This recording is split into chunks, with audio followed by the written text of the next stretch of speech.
అత్యాచార యత్నం చేసి రాయితో ముఖం మీద దాడి చేయడం జరిగిందనేటువంటి విషయాన్ని వారి కుమారుడు చెప్తా ఉన్నారు.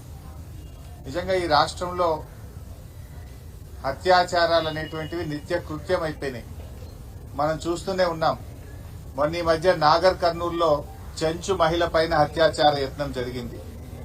అదేవిధంగా ఎల్బీ నగర్ లో 4 సంవత్సరాల అమ్మాయి పైన అత్యాచార యత్నం జరిగింది. పెద్దపల్లి జిల్లా సుల్తానాబాద్ లో 6 సంవత్సరాల అమ్మాయి పైన అత్యాచార యత్నం జరిగింది. భూపాలపల్లి జిల్లాలో రక్షించాల్సిన పోలీస్ మహిళా కానిస్టేబుల్ మీద స్వయంగా వాళ్ళ ఎస్ఐ గారే అత్యాచారం చేసినట్టుగా మనందరం కూడా చూశాం. వనస్థలీపురంలో ఒక సాఫ్ట్వేర్ ఇంజనీర్ మీద అత్యాచార యత్నాన్ని చూశాం. నల్లగొండ జిల్లా శాలిగౌరారంలో ఒక దివ్యాంగ మహిళ పైన అత్యాచార యత్నం జరిగింది. నిర్మల్ నుంచి బస్సులో హైదరాబాద్ కు వస్తా ఉంటే ఆ ప్రైవేట్ బస్ లో డ్రైవరే మహిళ పైన అత్యాచార యత్నం చేసిందని ఆ మహిళ ఉస్మానియా యూనివర్సిటీ పోలీస్ స్టేషన్ లో కంప్లైంట్ చేసిన విషయాల్ని మనం చూశాం. అంటే ఇలా ఈ ప్రభుత్వం వచ్చిన తర్వాత అసలు లా అండ్ ఆర్డర్ అంతా కూడా కుప్పైపోయింది. 9 నెలల కాంగ్రెస్ ప్రభుత్వ హయాంలో రాష్ట్రంలో 1900 అత్యాచారం కేసులు నమోదైనాయి. 1900 అత్యాచార కేసులు నమోదైపోయినాయి. సబితక్క గారు అసెంబ్లీలో మాట్లాడుతూ ప్రతిరోజు అత్యాచారాలు జరుగుతున్నాయి, మహిళలకు భద్రత కరువైపోయింది, ఈ ప్రభుత్వం ఫెయిల్ అయిపోయిందని సబితా ఇంద్రారెడ్డి గారు శాసనసభలో మాట్లాడితే మరుసటి రోజే హైదరాబాద్ లో 4 అత్యాచారాలు జరిగినాయి.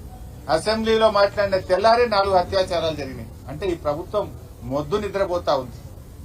ఒకప్పుడు కేసీఆర్ గారి హయాంలో షీ టీమ్స్ పెట్టి రక్షణకు కేర్ ఆఫ్ అడ్రస్ గా హైదరాబాద్ ను మార్చారు.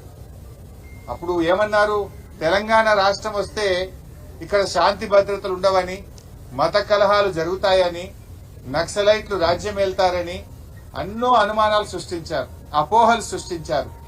కానీ కేసీఆర్ గారు 10 ఏళ్లు ఈ రాష్ట్రాన్ని హైదరాబాద్ ను కంటికి రెప్పలాగా కాపాడుకున్నాం. లా అండ్ ఆర్డర్ లో దేశానికే ఆదర్శంగా తెలంగాణని తీర్చిదిద్దారు. మహారాష్ట్రలో ఒక పోలీస్ సమ్మిట్ లో కేంద్ర హోంశాఖ మంత్రి తెలంగాణ పోలీసులు అత్యద్భుతంగా పనిచేస్తున్నారని పబ్లిక్ మీటింగ్ లో కేంద్ర హోంమంత్రి తెలంగాణను ప్రశంసించారు.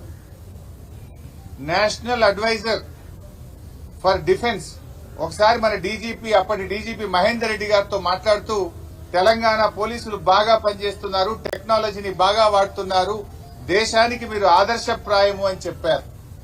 అంతేకాకుండా గ్లోబల్ సమ్మిట్ లో 2022లో పోలీస్ గ్లోబల్ సమ్మిట్ లో అహ్మదాబాద్ తర్వాత, గుజరాత్ తర్వాత తెలంగాణ రాష్ట్రం హైదరాబాద్ సేఫెస్ట్ సిటీ అని, చాలా క్రైమ్ రేట్ తక్కువగా ఉందని, అద్భుతంగా పనిచేస్తుందని గ్లోబల్ సమ్మిట్ లో కూడా తెలంగాణను ప్రశంసించడం జరిగింది. కానీ ఈరోజు ఏం జరుగుతా ఉంది, రాష్ట్రం ఎటుపోతా ఉంది. హైదరాబాద్ బ్రాండ్ ఇమేజ్ ను దెబ్బతీస్తున్నారు. పత్రికల్లో పతాక శీర్షికన ఈ నగరానికి ఏమైంది అని వార్తలు వస్తా ఉన్నాయి. ఒక్కొక్క రోజు 4 మర్డర్లు, 4 అత్యాచారాలు జరుగుతా ఉన్నాయి హైదరాబాద్ లో. రాష్ట్రం దెబ్బతింటా ఉంది, రాష్ట్ర ప్రతిష్ట మసకబారుతా ఉంది. ఈ రోజు ఈ ప్రభుత్వం వచ్చిన 9 నెలల కాలంలో 1900 అత్యాచారాలు, 2600 హత్యలు, 230 స్మగుల్డ్ వెపన్స్ సీజ్ చేయడం జరిగింది. స్మగుల్డ్ వెపన్స్ అంటే గుర్తొచ్చింది. ఈ మధ్య ఒక టీవీలో ఒక పేపర్లో చదివాను నేను. ఒక అమ్మాయి గాజుల రామారం పోలీస్ స్టేషన్ పరిధిలో ఎల్బీ నగర్ ఎల్ఎన్ బార్ దగ్గర పెట్రోల్ దొంగతనం చేస్తుందట.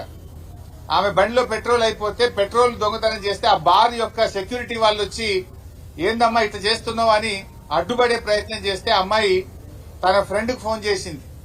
10 నిమిషాల్లో థార్ వాహనంలో 22-24 ఏళ్ల వయసున్న 4 పిల్లలు వచ్చి గాల్లో తుపాకులు తీసుకొని కాల్పులు జరిపి బెదిరించి ఆ అమ్మాయిని తీసుకొని అక్కడి నుంచి వెళ్లిపోయింది. అంటే ఎక్కడికి వెళ్ళి వస్తున్నాయి ఈ తుపాకులు? ఒకప్పుడు బీహార్ లో ఉండే నాటు తుపాకులు, ఇవాళ తెలంగాణలో నాటు తుపాకులు రాజ్యం వెళ్తున్నాయి. 22-24 ఏళ్ల యువకుల చేతుల్లో నాటు తుపాకులున్నాయి. పోలీసులు వాళ్ళని సబ్మిట్ చేసినప్పుడు నువ్వు ఎందుకు ఈ తుపాకులు ఎక్కడి నుంచి తెచ్చినావని ఆ పిల్లల్ని అడిగితే బీహార్ పోయి కొనుక్కొని వచ్చినా, మేము రియల్ ఎస్టేట్ వాళ్ళని బెదిరించి డబ్బులు సంపాదించుదామని తుపాకులు తెచ్చినామని ఆ పిల్లలు చెప్పినట్టుగా పోలీసులు చెప్పిన వార్త నేను చూశాను. కేసీఆర్ గారి హయాంలో 5 ఏళ్లలో 2018 నుంచి 2023 వరకు ఈ స్మగుల్డ్ వెపన్స్ ఎన్ని సీజ్ చేసిందంటే 200 సీజ్ చేసింది. కానీ కాంగ్రెస్ ప్రభుత్వం వచ్చిన 9 నెలల్లో 230 స్మగుల్డ్ వెపన్స్ సీజ్ అయినాయి. అంటే నాటు తుపాకులు రాజ్యం వెళ్తున్నాయి. అడ్డగోలుగా స్మగుల్డ్ వెపన్స్ ఈ రాష్ట్రంలోకి దిగుమతి అవుతా ఉన్నాయి. లా అండ్ ఆర్డర్ కుప్పగూలింది. ఇవాళ ప్రభుత్వం నిద్రపోతున్నటువంటి పరిస్థితి మనం చూస్తా ఉన్నాం.